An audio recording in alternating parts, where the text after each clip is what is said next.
Welcome back to the first part of the third lecture by Professor Dr. Beerendra Pandey on UPSC GS Essay Writing. Today we are going to deal with a new genre of essay writing. And what is this new genre? This new genre is explanatory synthesis essay.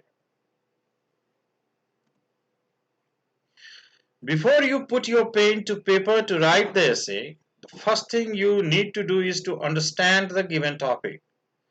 There are specific techniques by the application of which, in a graded manner, you will come to a much better understanding of the given topic than at first sight. This section of the presentation first familiarizes you with the generic features and requirements of an explanatory synthesis essay. Then it teaches you how you can have a working level of a deeper comprehension of the topic. And what's our topic? Our topic is today's globalized world requires more connective highways and railways than national boundaries. So over to section 1 of our presentation. And this section is entitled Approaching an Explanatory Synthesis Essay. How can we approach the topic of an explanatory synthesis essay? For this, the first thing that we need to know is the features of an explanatory synthesis essay. So let's start by first figuring out what a synthesis is.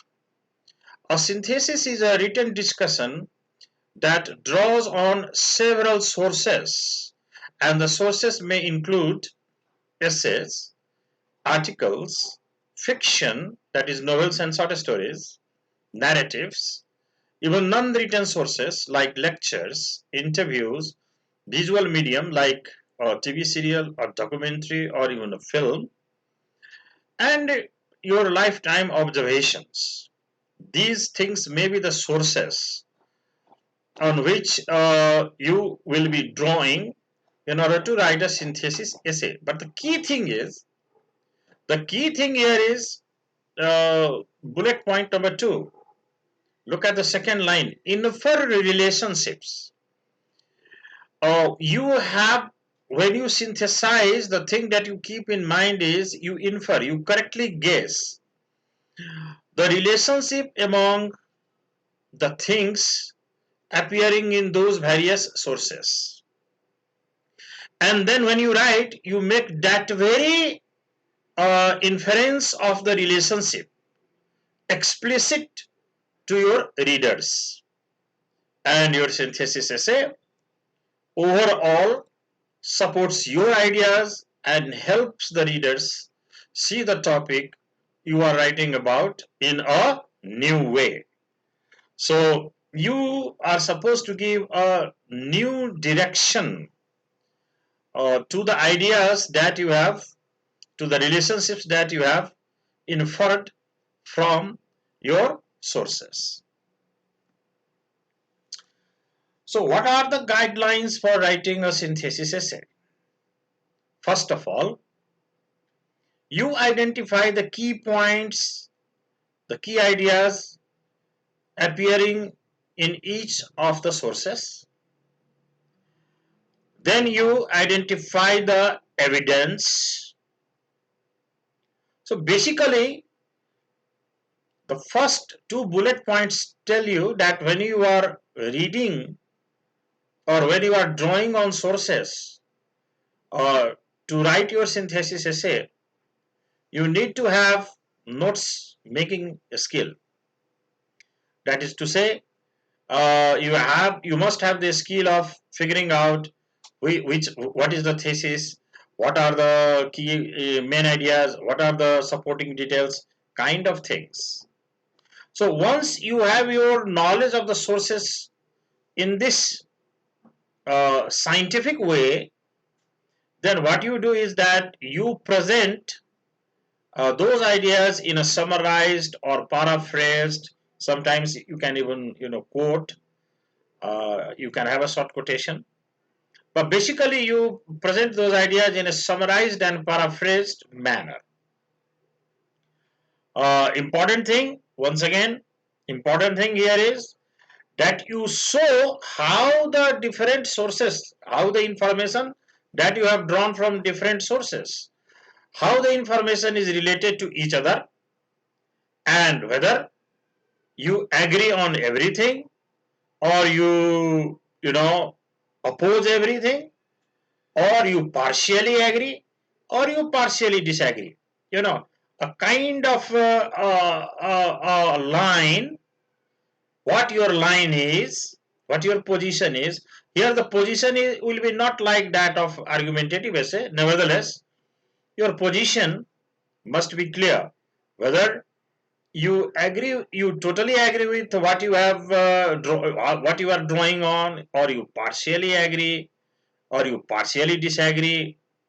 You must make clear your standpoint or your viewpoint.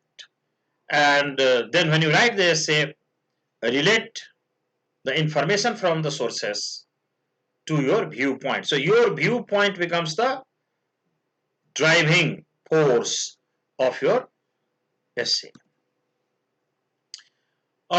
Through this slide, I am trying to tell you how you can achieve, how you can score high marks through your writing of explanatory synthesis on a given topic. Well, so the first bullet point is actually a kind of reiteration of what I just told you in the previous slide. Effectively develop a position on the assigned topic. Then you must demonstrate your full understanding of the different sources you are drawing on, and you are synthesizing the different layers of information to strengthen your position. And your position must look tenable. Your position must look convincing. And it is your position, that is, it is you as the writer, that drives the argument and not the sources. So it's very important. It is you who must be the driving force behind the advancement of argument and not the sources.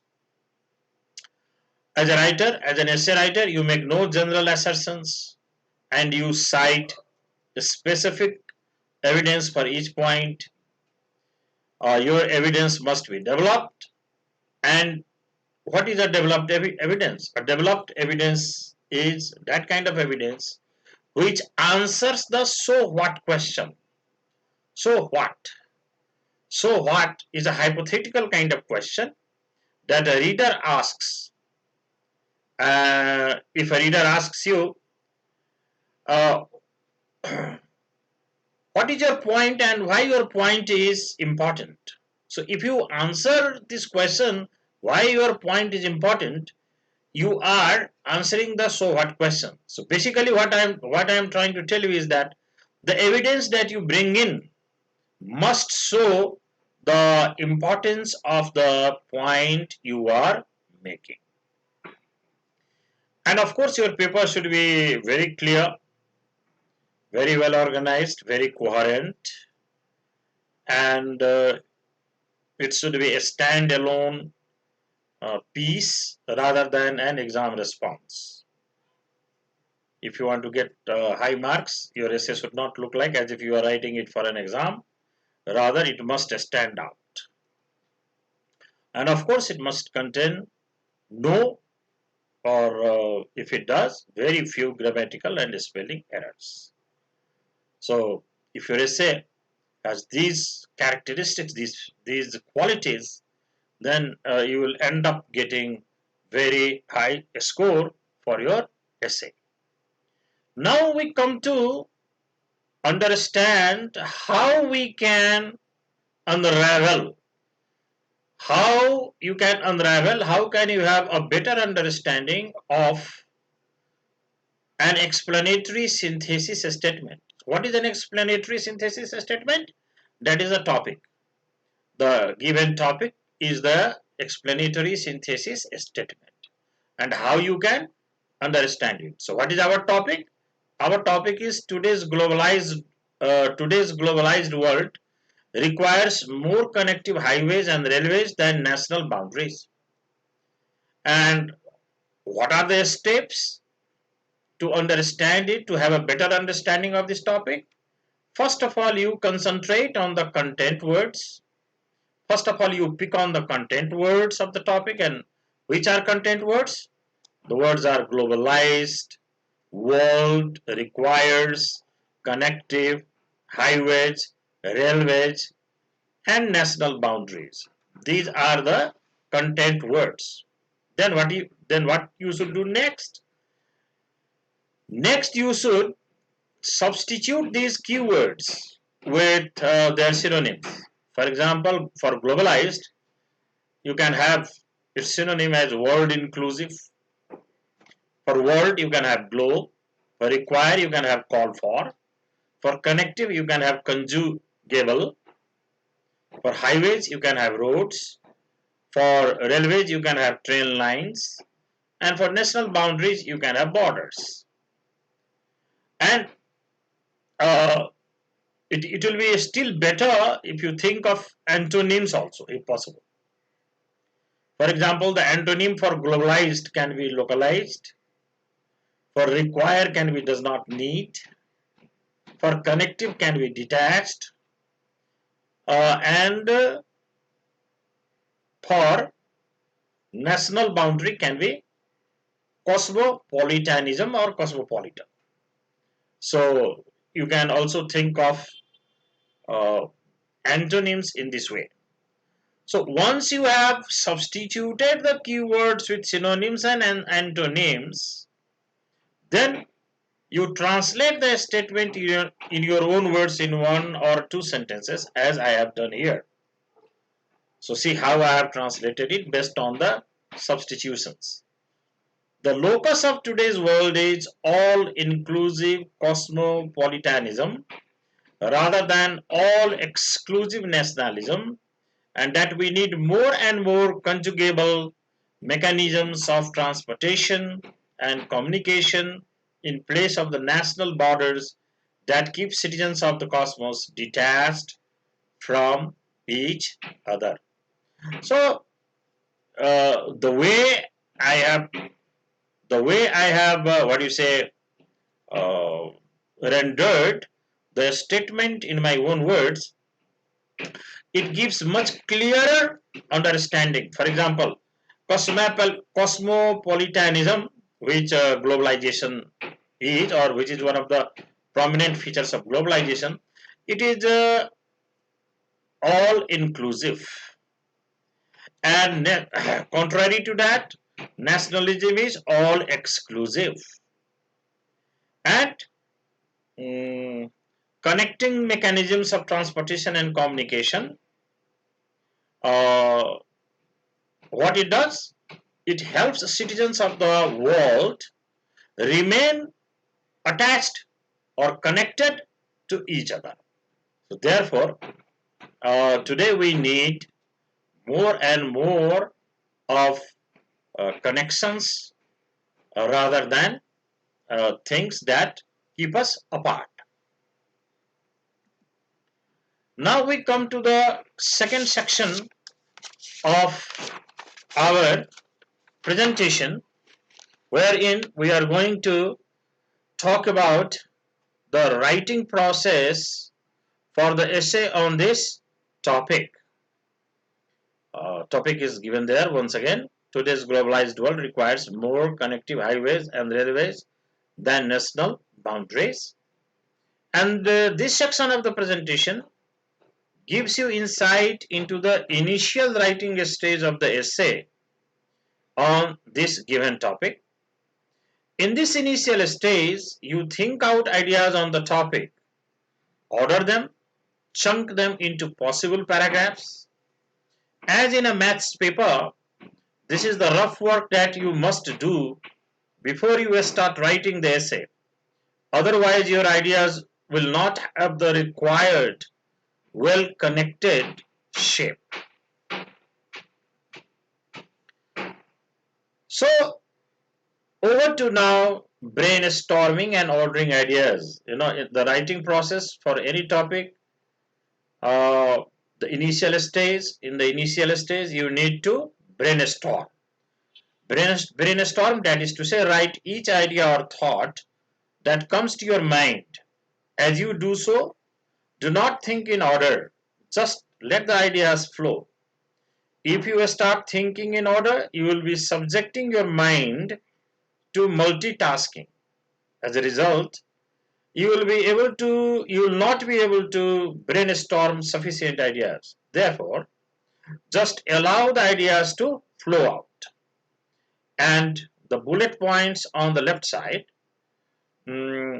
these bullet points are indicative of the fact that I, the writer who brainstormed these ideas, I just let the ideas came out of my mind, and the idea, as I have been reiterating through once again reiterating, I have already emphasized this point in the earlier lectures. These ideas cannot and should not come out in an ordered manner. Ordering is something that you give later. And as you see in this slide, I have done the ordering after I have brainstormed. Left side bullet points, simply brainstormed ideas, and then on the right hand side, after I had brainstormed, I have ordered. So once you have brainstormed, then on the right hand side, as I have done in this slide, list the ideas into an order such as 1, 2, 3, 4, etc. But remember that your first 3 ideas or first 4 ideas or first 5 ideas may not be ordered as 1, 2, 3, 4 or 5 because ideas have not come in order. Now you are going to give the ideas an order. So let's look at what are the ideas. So the first idea that came to my mind was about the concept or the definition of globalization. What globalization is. So that is suggested through the first bullet point concept, which what is the concept of globalization? Movement of people, goods, services, ideas across a widening set of countries. And then I brainstormed about an example to further dramatize that concept. And the example is that of a Bihari village child using made in China mobile phone, and the same child when grown up working overseas and taking to improved farming back home after return from say Malaysia or say from Qatar or say from Saudi Arabia. So I present this as an example of that concept. Then the third idea that came to my mind was that this world is a global village due to falling prices of international transportation and communication. Fourth idea that came to my mind was deglobalization conflicts with the drive for modernity. Similarly, connectivity is basic to an individual's identity in the postmodern world. In the postmodern world, we use social media platforms like Twitter and Facebook very extensively. Reverse trend since 2016 2016 there was there appeared to be a reverse trend in globalization when borders started reappearing in the European Union. You may have Brexit in your mind. BRI, Belt Road Initiative, launched by China in 2014, is 1,000 times more ambitious than any other similar regional or sub-regional blocks started in any corner of the world.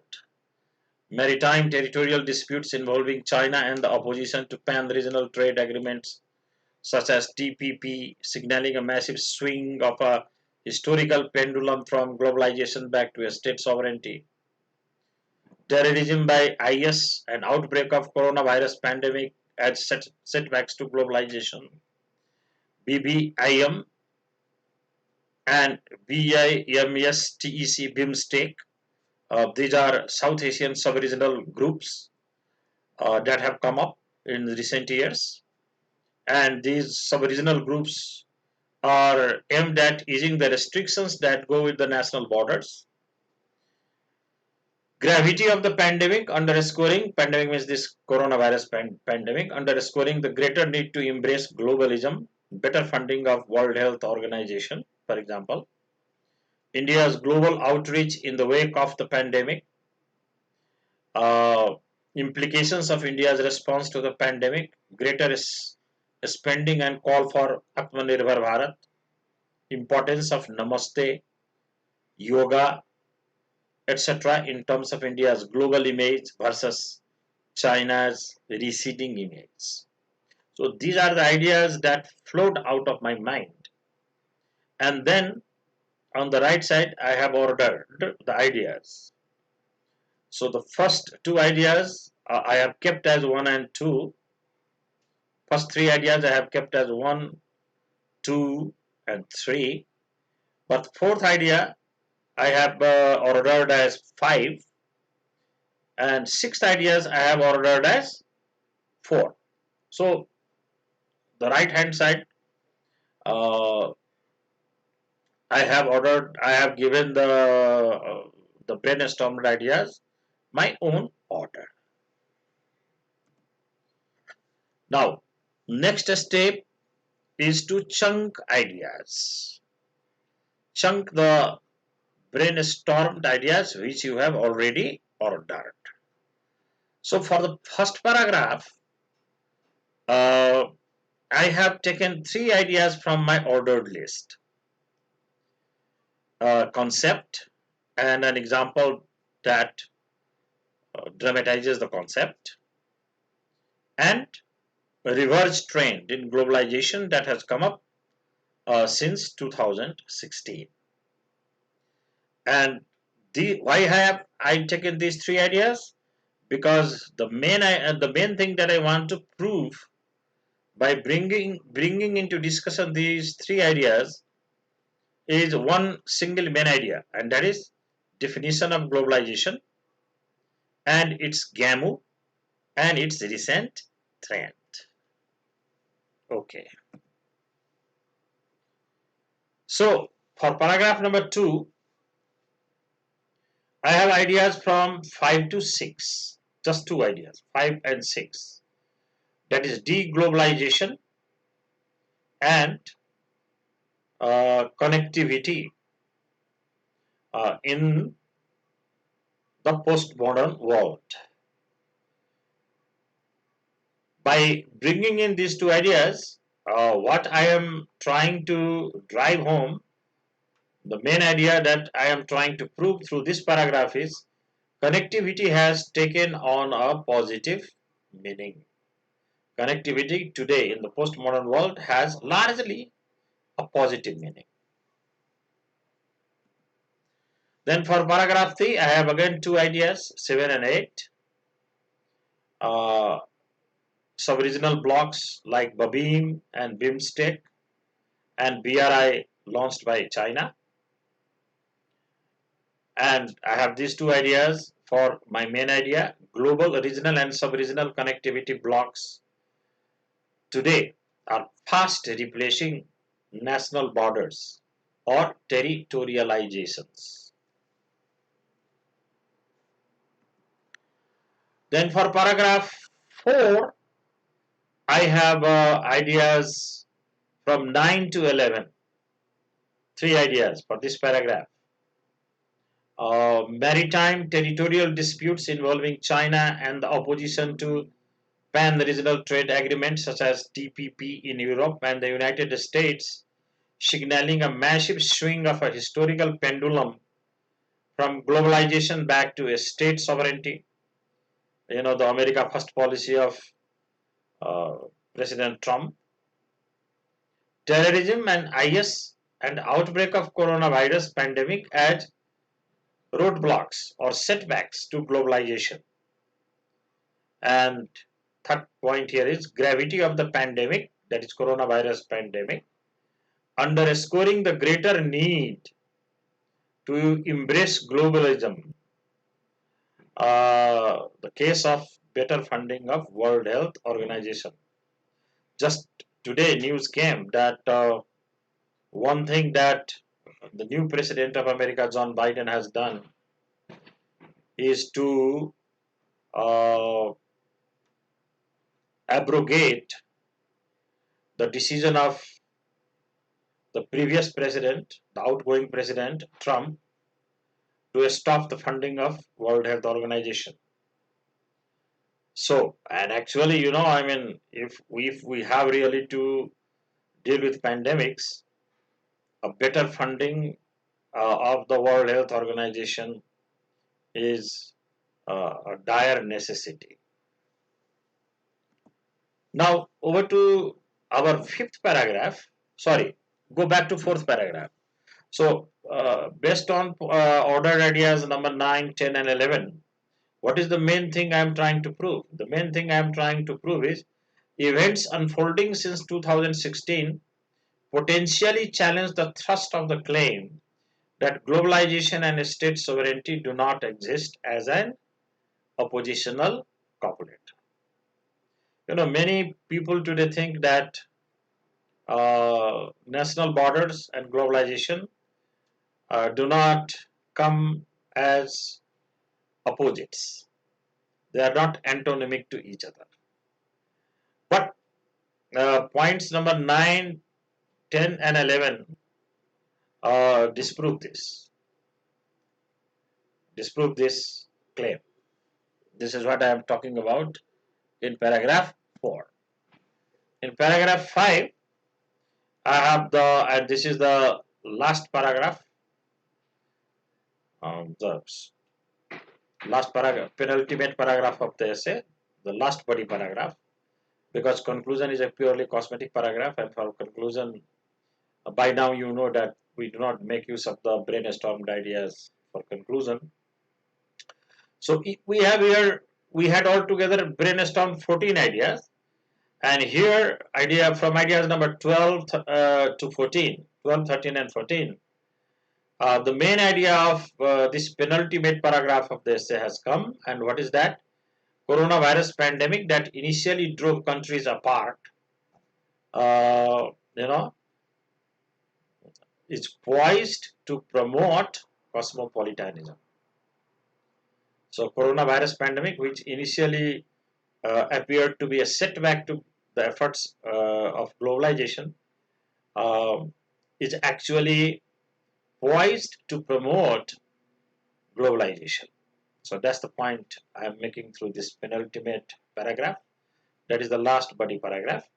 And the points are, the ordered ideas are implications of India's response to the pandemic, greater spending and call for Atmanirbhar Bharat, India's global outreach in the wake of the pandemic, importance of Namaste Yoga, and Modi has launched a campaign, you know, one sun, one world, in terms of India's rising global image versus China's receding image in the wake of the coronavirus pandemic.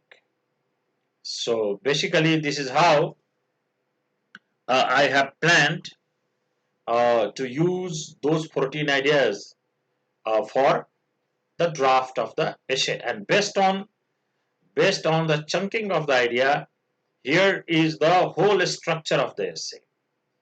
This, I mean, before you start writing your essay, you must if have this structure as a rough work.